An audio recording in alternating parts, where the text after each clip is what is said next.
सबने जय श्री राम जी। मैं संदीप मेला और स्वागत है सभी एंकर्स का एक नई वीडियो में।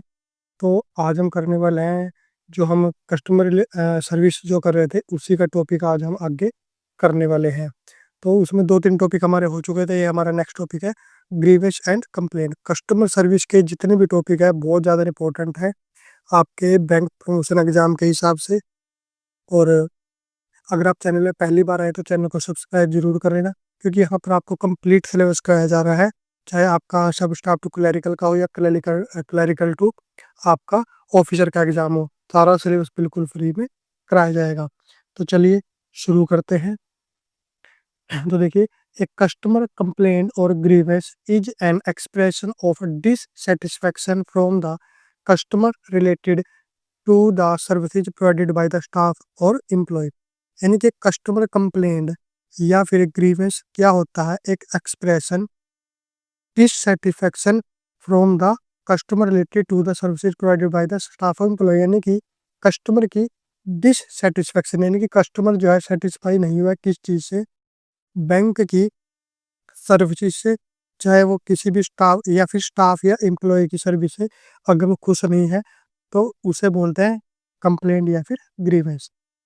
उसके बाद if the grievance is not address in A way that satisfy the consumer. और अगर जो ग्रीवेंस है वो सेटिस्फाई नहीं होती है, यानी कि जो कस्टमर की ग्रीवेंस यानी कंप्लेंट सेटिस्फाई नहीं होता है, वो सेटिस्फाई नहीं होता, उसकी कंप्लेंट को एड्रेस नहीं किया जाता है, the consumer sometimes register the complaint with A third party. तो जो कस्टमर है वो किसी थर्ड पार्टी के पास जाकर भी अपनी जो कंप्लेंट रजिस्टर करा सकता है, जैसे इंटरनेट ओम्बड्समैन हो गया, बैंकिंग ओम्बड्समैन हो गया, तो वहाँ जाकर भी कंप्लेंट वो कर सकता है। उसके बाद the reason for customer complaint can be divided into 3 main category. और कस्टमर कंप्लेंट को 3 कैटेगरी में डिवाइड किया जा सकता है। फर्स्ट होता है एडिट्यूशनल और behavioural aspects in dealing with the customer. यानी कि कस्टमर जो स्टाफ है, बैंक स्टाफ है, बैंक एम्प्लॉय है, उसका बिहेवियर या फिर उसका एटीट्यूड टुवार्ड्स कस्टमर कैसा रहा जब वो डील कर रहा था, एक कैटेगरी ये होगी। दूसरी ऑपरेशनल एस्पेक्ट्स, यानी कि जो ऑपरेशन किया जाता है, जो काम किया जाता है बैंक के अंदर, इन एडिक्वेसी ऑफ द वर्किंग और ऑपरेशंस और gaps in standards of services expected and actual services rendered. यानी कि जो काम किया जा रहा है उसके अंदर इन एडुकेसी हो, यानी कि वो अच्छे तरीके से प्रॉपर तरीके से ना किया गया हो जिस तरीके से काम होना चाहिए। और जो स्टैंडर्ड है, जो एक्सपेक्टेड टाइम है किसी भी सर्विस को देने का, और जो एक्चुअल टाइम है उसके अंदर डिफरेंस हो, उसके अंदर गैप हो। तो ये आता है हमारे पास ऑपरेशनल एस्पेक्ट्स के अंदर। और थर्ड हमारे पास होता है टेक्नोलॉजी रिलेटेड। टेक्नोलॉजी रिलेटेड या मान लो आप कि कस्टमर आता है और सर्वर डाउन है, ठीक है, या उसको मान लो किसी इंटरनेट बैंकिंग में मान लो कोई हेल्प चाहिए, तो ऐसी कोई भी टेक्नोलॉजी रिलेटेड जो कंप्लेंट होगी वो हो जाती है टेक्नोलॉजी रिलेटेड। उसके बाद हमारे पास आता है ग्रीवेंस रजिस्ट्रेशन थ्रू। यानी कि जो कंप्लेंट है वो रजिस्ट्रेशन कहाँ कहाँ पर हो सकती है, किसके थ्रू हो सकती है? फर्स्ट होता है कॉल के द्वारा, दूसरा वेबसाइट, और तीसरा हो गया लेटर के द्वारा, ठीक है। और इसमें एक और हो जाता है हमारे पास ओरल, जो हो जाता है, ठीक है, ओरल, या फिर हम बोल सकते हैं इसको पीपल टू पीपल, यानी कि बोल के भी कंप्लेंट बताई जा सकती है। नेक्स्ट है ग्रीवेंस रिडेशनल प्रोसीजर। यानी कि जो ग्रीवेंस रिडेशनल, यानी कि किसी भी कंप्लेंट का निवारण करना जो है, ठीक है, उसका क्या तरीका है, क्या प्रोसीजर है, उसके स्टेप्स है। देखिए, फर्स्ट होता है आइडेंटिफाई ग्रीवेंस। यानी कि जो ग्रीवेंस है, यानी कि जो भी कंप्लेंट है उसको पहले आइडेंटिफाई करना है हमें, ठीक है। यानी कि रिकॉग्नाइज डेट ए प्रॉब्लम और डिससेटिस्फैक्शन एग्जिस्ट। यानी कि सबसे पहले तो पता ही लगाएंगे कि कंप्लेंट क्या है, ठीक है, डिससेटिस्फैक्शन क्या है कस्टमर को। दूसरा डिफाइन ग्रीवेंस, अब पता चल गया कि प्रॉब्लम क्या थी। उसके बाद clearly state what the issue is. उसके बाद उसको अच्छे से डिफाइन करेंगे कि जो कंप्लेंट है वो किस बारे में है, हुज इन्वॉल्व, कौन उसके अंदर इन्वॉल्व था, and what's needed to fix it, और उसको ठीक करने के लिए क्या हमें करना होगा। ये काम हो गया। उसके बाद हम करेंगे कलेक्ट डेटा। डेटा को कलेक्ट करेंगे, gather all the necessary facts, यानी कि जो फैक्ट्स है उनको इकट्ठा किया जाएगा। डॉक्यूमेंट, अगर कोई भी उससे रिलेटेड डॉक्यूमेंट है कंप्लेंट से रिलेटेड, वो गैदर किया जाएगा। And statements from those involve, और जो पर्सन उसके अंदर इन्वॉल्व थे, जो एम्प्लॉय उसके अंदर इन्वॉल्व था, उनकी स्टेटमेंट ली जाएगी। उसके बाद एनालाइज एंड सोल्व, प्रॉब्लम को एनालाइज किया जाएगा और सोल्व किया जाएगा। Review the information to find the cause and implement a fair solution, यानी कि उसका कॉज फाइंड आउट किया जाएगा, ठीक है, और उसको इम्प्लीमेंट किया जाएगा, एक फेयर सोल्यूशन इम्प्लीमेंट किया जाएगा, यानी कि उस कंप्लेंट को ठीक किया जाएगा, रिजॉल्व किया जाएगा। ये स्टेप होते हैं किसी भी कंप्लेंट को रिजॉल्व करने का। नेक्स्ट है इम्प्लीमेंटेशन एंड फॉलोअप। एडिट्यूशनल जो ग्रीवेंस होता है उसके अंदर analysis of CCTV footage must होता है, ठीक है। एडिट्यूशनल जो ग्रीवेंस है उसको जब बंद करेंगे, क्लोज करेंगे कंप्लेंट को, तो उससे पहले जो सीसीटीवी फुटेज है बैंक का, वो जो कंपलसरी होता है, मैंडेटरी होता है चेक करना। और कोई भी ब्रांच है, कोई भी बैंक है, चाहे वो प्राइवेट है, ठीक है, या फिर सरकारी है, सभी में जीरो टॉलरेंस होती है, जीरो टॉलरेंस पॉलिसी होती है for misconduct and abuse customer के साथ।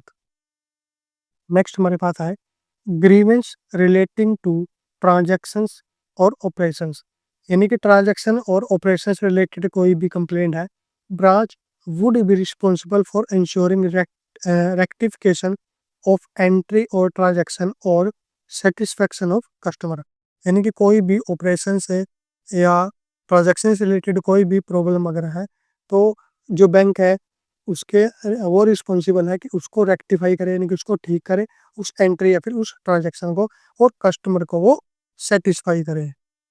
नेक्स्ट हमारे पास होता है grievance relating to technology related transactions, तो इसमें हमारे पास क्या हो गया, एक्सक्लूसिव मैकेनिज्म। देखिए इसमें नेक्स्ट हमारे पास आता है टाइमलाइन फॉर रिडायसरल ऑफ कंप्लेंट। अब किसी भी कस्टमर ने कंप्लेंट तो कर दी, अब उसका एक प्रॉपर टाइम होता है कि इस टाइम के अंदर वो कंप्लेंट जो आपको रिडायसरल करनी पड़ेगी, उसको क्लोज करना पड़ेगा।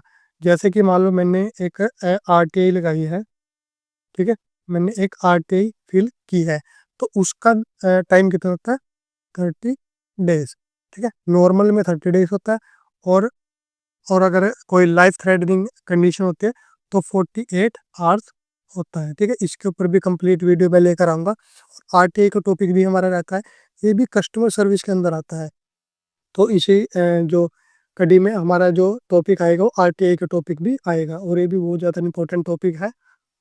तो देखिए सबसे पहले देख लेते हैं इसमें टाइमलाइन, कि कोई भी सर्विस है उसका, कोई भी कंप्लेन है उसका रिडैशनल टाइम कितना होता है। तो डिजिटल कंप्लेंट के लिए कितना होता है, 1 से 52 दिन, depending upon the services and network. Advance का 12 दिन से 30 दिन। नेक्स्ट है कस्टमर सर्विस का 15 दिन, डीमैट का 7 दिन से 15 दिन, डिपॉजिट का 10 से 15, जनरल बैंकिंग का 15 दिन, गवर्नमेंट स्कीम कोई भी होगी, जैसे हमने पढ़ी थी गवर्नमेंट स्पॉन्सर्ड स्कीम, तो उनका टाइम लिमिट कितना होता है, 15 दिन। उसके बाद एनआरआई सर्विस का 7 से 15 दिन, रेमिटेंस का 7 से 15 दिन, और उसके बाद आता है फ्रॉडुलेंट इलेक्ट्रॉनिक ट्रांजेक्शन, यानी कि कोई इलेक्ट्रॉनिक ट्रांजेक्शन हुई है, डिजिटल ट्रांजेक्शन हुई है, जो कि फ्रॉड है, ठीक है, तो उसमें किस तरीके से एक्ट करना होता है, to be dealt as per FRMD circular number 56 of 2022 dated 5/8/2022, यानी कि जो सर्कुलर है इसके अकॉर्डिंग एक्ट उसमें करना होता है। नेक्स्ट है पेंशन रिलेटेड जो कंप्लेंट है, ठीक है, अदर देन स्टाफ, स्टाफ से अलग, उसका कितना टाइम है, 15 दिन। MDPS कंप्लेंट 5 से 7 दिन। उसके बाद हमारे पास आता है स्टाफ मिसबिहेवियर रिलेटेड कंप्लेंट, तो ऐसी कोई भी कंप्लेंट है, bank has zero tolerance policy for such type of complaint, ठीक है, ये मैंने आपको पहले बताया कि स्टाफ का मिसबिहेवियर से रिलेटेड कोई भी प्रॉब्लम जो कंप्लेंट है उसमें बैंक का जीरो टॉलरेंस पॉलिसी होती है, यानी कि ऐसी कोई कंप्लेंट नहीं होनी चाहिए। All such complaint shall be closed only after analysis of CCTV footage और इन्वेस्टिगेशन। और इस तरीके की कोई भी अगर कंप्लेंट आती है तो कंप्लेंट क्लोज करने से पहले सीसीटीवी फुटेज और इन्वेस्टिगेशन, प्रॉपर इन्वेस्टिगेशन मैंडेटरी होती है। इसके बिना कोई भी जो स्टाफ मिसबिहेव की जो कंप्लेंट है वो क्लोज नहीं की जाती। और उसके बाद आता है टाइम लिमिट कितना होता है, देखिए इसका 15 डेज, 15 दिन के अंदर इसका जो रिडायसल करना होता है। नेक्स्ट है हमारे पास अदर इश्यूज में चीफ कस्टमर सर्विस ऑफिसर या फिर इंटरनल ओबड्समैन, यानी कि जो कस्टमर है वो कहाँ पर जो कंप्लेंट कर सकता है। उसके बाद नोडल ऑफिसर होता है, अदर डेजिग्नेटेड ऑफिसर होते हैं, चाहे वह सर्कल पे हो या जोन बेस पे हो। हैंडल कंप्लेंट्स एंड ग्रीवेंस, ये भी क्या कर सकते हैं, यानी कि जो कंप्लेंट और ग्रीवेंस है उनको हैंडल करते हैं, उनको इन्वेस्टिगेट करते हैं। उसके बाद होता है standing committee on customer service और सोशल मीडिया रिव्यूज। और उसके बाद हमारे पास है हाफ ईयरली अवार्ड स्कीम, यानी कि हाफ ईयरली अवार्ड स्कीम होती है जैसे कि बेस्ट सर्कल कस्टमर सर्विस, यानी कि 6 महीने के बाद ये जो अवार्ड दिया जाता है कि बेस्ट सर्कल कौन सा है कस्टमर सर्विस के लिए, या फिर बेस्ट बैंक कौन सा है। तो इस तरीके की स्कीम चलाई जाती है ताकि जो कस्टमर सर्विस है वो अच्छे तरीके से प्रोवाइड कराई जा सके और जो ग्रीवेंस है कंप्लेंट है वो कम से कम हो। तो उसके लिए सारे के सारे जो ऑफिसर कमेटी जो ऑर्गेनाइज की जाती है, बनाए जाते हैं, और साथ में ऐसे प्रोग्राम भी ऑर्गेनाइज किए जाते हैं। उसके बाद हमारे पास है कस्टमर सर्विस सर्विस कमेटी होती है, कस्टमर रिलेशन प्रोग्राम्स होते हैं, कस्टमर डे इन बीओ और मंथली थीम बेस्ड मीटिंग्स। और कस्टमर डे सेलिब्रेट किया जाता है, कब किया जाता है, 10 तारीख को। और इस तरीके की मीटिंग भी जो ऑर्गेनाइज की जाती है ताकि जो कस्टमर सर्विस है वो अच्छे से प्रोवाइड कराई जा सके। नेक्स्ट है मंथली बुलेटिन कस्टमर स्पीक्स। और जो कस्टमर स्पीक्स है, ठीक है, इस तरीके का मंथली बुलेटिन आता है जिसमें कि कस्टमर के रिव्यू बताए जाते हैं। उसके बाद आता है मैंडेटरी डिस्प्ले रिक्वायरमेंट, ठीक है, ये भी आपको पता ही है कि हर एक बैंक के अंदर कुछ मैंडेटरी डिस्प्लेस होती हैं जैसे डू डोंट्स, ठीक है, customer rights, customer responsibility, banker right. तो इस तरीके की जो डिस्प्ले होती है मैंडेटरी होती है बैंक के अंदर। Next, record to be preserve for minimum 3 years. और कोई भी ग्रीवेंस है, ग्रीवेंस रिडेसरल है, उसका जो रिकॉर्ड है वो 3 साल तक मेंटेन करके रखा जाता है, प्रिजर्व करके रखा जाता है। नेक्स्ट हमारे पास है customer relation programmes. Customer relation के कौन कौन से प्रोग्राम चलाए जाते हैं, देखिए, programmes are to be conducted twice a year at circle office. और साल में 2 बार जो ऐसा प्रोग्राम कंडक्ट किया जाता है। दूसरा, कस्टमर्स डे। कस्टमर डे कब सेलिब्रेट किया जाता है, 10th ऑफ एवरी मंथ। ये बहुत ज़्यादा इंपॉर्टेंट है, बहुत बार आ भी चुका है।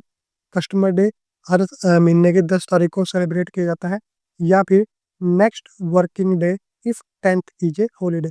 और अगर 10 तारीख को कोई हॉलीडे आ जाता है, सेकंड सैटरडे आ जाता है, संडे आ जाता है, या कोई फेस्टिवल आ जाता है, तो ये दिन नेक्स्ट डे को सेलिब्रेट किया जाता है। तो ये था हमारे पास है